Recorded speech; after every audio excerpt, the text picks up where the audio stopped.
بسم اللہ الرحمن الرحیم الحمد للہ رب العالمین اللہم صلی وسلم وبارک علی سیدنا و نبینا محمد وعلی آلہ واصحابہ اجمعین اما بعد۔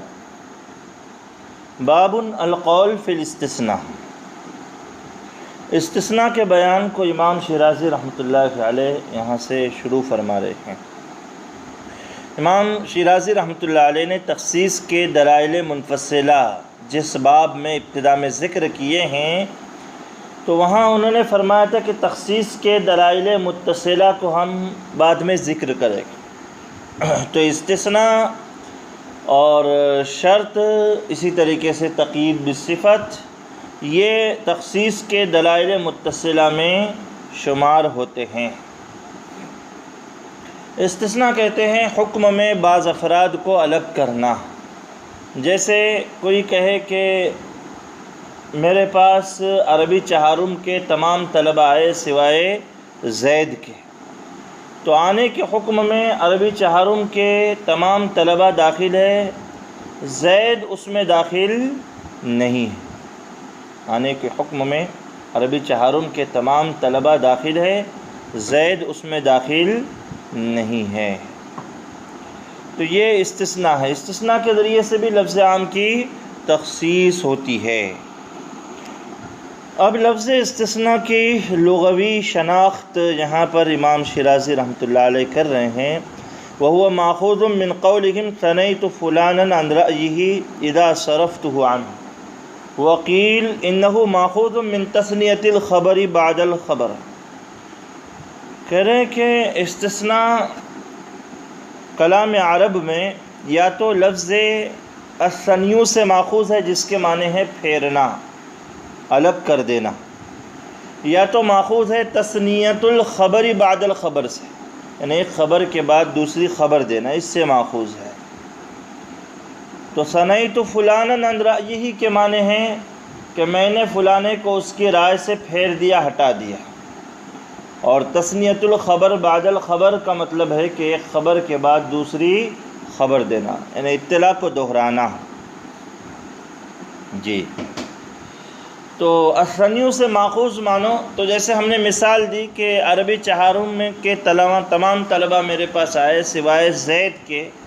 تو گویا کہ زید کو اس حکم سے پھیر دیا گیا مجیت کے حکم سے۔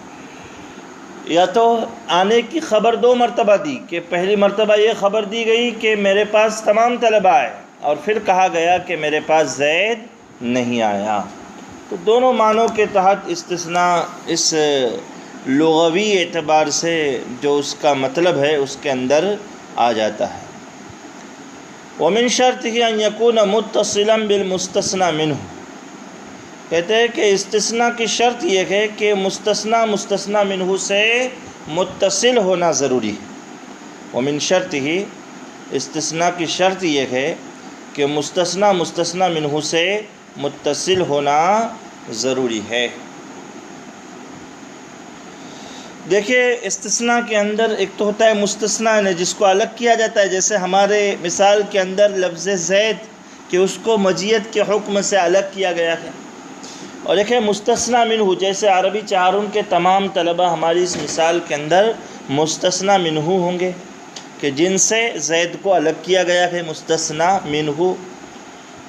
اور یہ جو الا کا لفظ ہوتا ہے یا مگر یا سوائے کا جو لفظ ہوتا ہے، یہ حرف استثناء لفظ استثناء کہلاتا ہے۔ تو استثناء کے ذریعے سے لفظ عام کی تخصیص اس وقت ہوگی جبکہ مستثنی منہ سے متصل ہوگا۔ جیسے جا طلبۃ من الصف الرابع العربی الا زیدا، تو دیکھیے کلام ایک ہی ہے، مستثنی یہاں پر زیدن مستثنی منہ کے ساتھ متصل ہے، ایک ہی کلام میں ہے، لہذا یہاں پر الطلبہ جو لفظ عام ہے اس میں تخصیص ہوئی ہے زید کی۔ جی، وحکی عن ابن عباس رضی اللہ تعالی عنہما جواز تاخیرہ۔ کہتے ہیں کہ جمہور کا تو مسلک یہ ہے کہ لفظ عام کی استثناء کے ذریعے سے تخصیص ہونے کے لیے مستثنی اور مستثنی منہ ایک ہی کلام میں ہونے چاہیے، لیکن بعض حضرات نے حضرت عبداللہ ابن عباس رضی اللہ تعالیٰ عنہما کی رائے یہ نقل کی ہے کہ وہ کہتے ہیں کہ مستثنی منہ سے مؤخر ہو تب بھی یعنی جائز ہے، بعد میں بھی آئے تب بھی استثناء ہوگا اور لفظ عام کی تخصیص ہوگی۔ لیکن یہ جو بات حضرت عبداللہ ابن عباس رضی اللہ تعالیٰ عنہما کی طرف منسوب کی گئی ہے اس کی نسبت حضرت عبداللہ ابن عباس رضی اللہ تعالیٰ عنہما کی طرف صحیح نہیں ہے، اس لیے کہ ابن عباس رضی اللہ تعالیٰ عنہما یہ قریشی ہیں، قرآن کریم لغت قریش پر نازل ہوا ہے، عربی لغت کے بہت سے ضابطے اہل قریش سے حاصل کیے گئے ہیں، تو ان سے یہ بات بعید ہے کہ وہ اس طریقے سے کوئی بات کہے، لہذا ان کی طرف اس بات کی نسبت کرنا صحیح نہیں ہے، اس لیے کہ لغت عرب کا ضابطہ یہ ہے کہ مستثنی کے ذریعے سے لفظ عام کی تخصیص مستثنی منہ کی تخصیص ہونے کے لیے کلام میں اس کا متصل ہونا ضروری ہے، بعد میں آنے کی وجہ سے اس کی تخصیص نہیں ہوگی، لہذا عبداللہ ابن عباس رضی اللہ تعالیٰ عنہما کی طرف یہ نسبت کرنا صحیح نہیں۔ آگے چل کر امام شیرازی رحمۃ اللہ علیہ نے اس کا جواب دیا ہے، دوسرے صفحہ پر آپ دیکھیے، وہاں لکھا ہوا ہے باقاعدہ طور پر یہ بات۔ اچھا، اور تیسری بات یہاں پر یہ نقل کی گئی، وحکی عن قوم جواز تاخیرہ اذا ورد معه کلام يدل على ان ذلك استثناء مما تقدم وهو ان يقول جان الناس ثم يقول بعد زمان الا زيدا وهذا استثناء عما كنت قلت۔ کہتے ہیں کہ ایک جماعت سے یہ رائے بھی نقل کی جاتی ہے کہ ان کا کہنا یہ ہے کہ مستثنی کے ذریعے سے لفظ عام کی تخصیص ہونے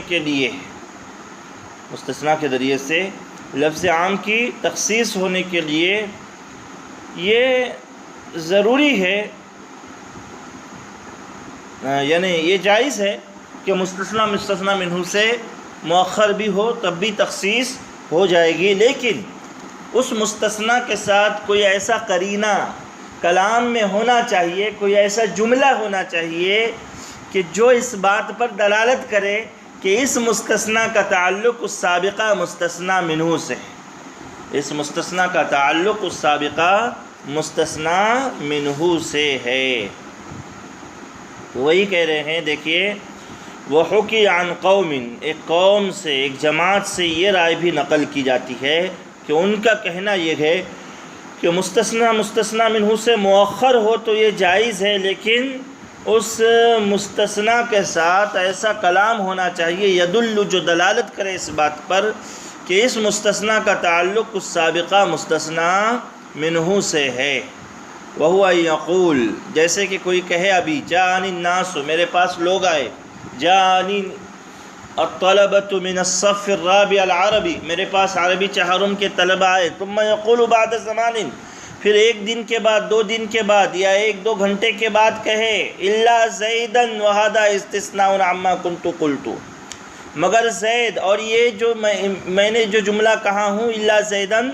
یہ مستثنی ہے اس سابقہ جملے سے جو میں نے کل کہا تھا، 1 گھنٹہ پہلے کہا تھا، وَهَذَا اسْتِثْنَاءٌ عَمَّا كُنْتُ قُلْتُ۔ تو ان کا کہنا یہ ہے کہ اس طریقے سے اگر کوئی کلام بطور قرینے کے اگر مستثنی کے ساتھ رہتا ہے تو ایسی صورت میں اگر مستثنی منہ کے بہت بعد بھی آئے، لیکن چونکہ کلام مستثنی کے ساتھ قرینہ موجود ہے تو قرینے کے موجود ہونے کی وجہ سے یہ استثناء اور لفظ عام کی تخصیص جائز ہوگی، صحیح ہوگی۔ امام شیرازی رحمۃ اللہ علیہ کہتے ہیں موقف تو جمہور کا ہی صحیح ہے، یعنی لفظ عام کی تخصیص استثناء کے ذریعے سے اس وقت ہوگی جبکہ کلام میں مستثنی منہ ایک ساتھ آئے، لہذا یہ جو 2 رائے نقل کی گئی ہے، پہلی رائے کے بارے میں تو آپ فرما رہے ہیں فَأَمَّا الْمَحْكِيُّ عَنِ ابْنِ عَبَّاسٍ فَالظَّاهِرُ أَنَّهُ لَا يَصِحُّ عَنْهُ، ابن عباس رضی اللہ تعالیٰ عنہما کی طرف نسبت کر کے جو قول نقل کیا گیا ہے ظاہر سی بات یہ ہے کہ ان کی طرف اس قول کی نسبت ہی صحیح نہیں ہے، وَهُوَ بَعِيدٌ، اس لیے کہ یہ بالکل دور اور بعید از قیاس چیز ہے، لأنهم لا يستعملون الاستثناء الا متصلا بالکلام، اس لیے کہ اہل عرب استثناء کو کلام کے ساتھ متصل کر کے ہی استعمال کرتے، اس کے بغیر وہ اس کا استعمال کرتے نہیں ہیں۔ الا تری انہ اذا قال جاء للناس، کیا آپ نہیں دیکھتے کہ اگر کوئی شخص ابھی کہہ رہا ہے کہ جاء للناس، میرے پاس لوگ آئے، ثم قال بعد شہر الا زیدا، پھر ایک مہینے کے بعد کہہ رہا ہے وہ کہ مگر زید، لم يعد ذلك کلاما، تو اس کو کلام شمار نہیں کیا جاتا، کوئی بھی اس کو کلام کے اندر شامل نہیں کرتا، فدل علی بطلانہ، تو یہ جو اقوال ہے وہ گویا کہ باطل ہے۔ وما حکی عن غیرہ خطأ، اور دوسرے کی طرف یعنی ابن عباس کے علاوہ کی طرف جو نسبت کی گئی ہے وہ بھی غلط ہے کہ پہلے آپ مستثنی منہ لاؤ اور پھر ایک زمانے کے بعد مستثنی لاؤ اور مستثنی کے ساتھ کوئی ایسا کلام ذکر کرو کہ اس سے یہ سمجھ میں آ جائے کہ یہ مستثنی سابقہ مستثنی منہ سے تعلق رکھتا ہے، تو اس طریقے سے جائز ہے۔ یہ جو بات بعض لوگ کہہ رہے کہ امام شیرازی کہہ رہے کہ وہ بھی غلط ہے، کیوں؟ اس لیے کہ کلام عرب میں اس طریقے سے نہیں ہوتا، جیسے ابھی آپ مبتدا کہو اور ایک دن کے بعد آپ خبر لاؤ اور اس خبر کے ساتھ کوئی ایسا جملہ کہو جس سے یہ سمجھ میں آ جائے کہ اس خبر کا تعلق اس مبتدا سے ہے، تو اس کو کوئی بھی کلام نہیں کہتا۔ تو اسی طریقے سے مستثنی کے معاملے میں بھی یہی مسئلہ ہے، لأنه لو جاز ذلك على الوجه الذي قاله، اس لیے کہ یہ قائل جس طریقے سے کہہ رہے ہیں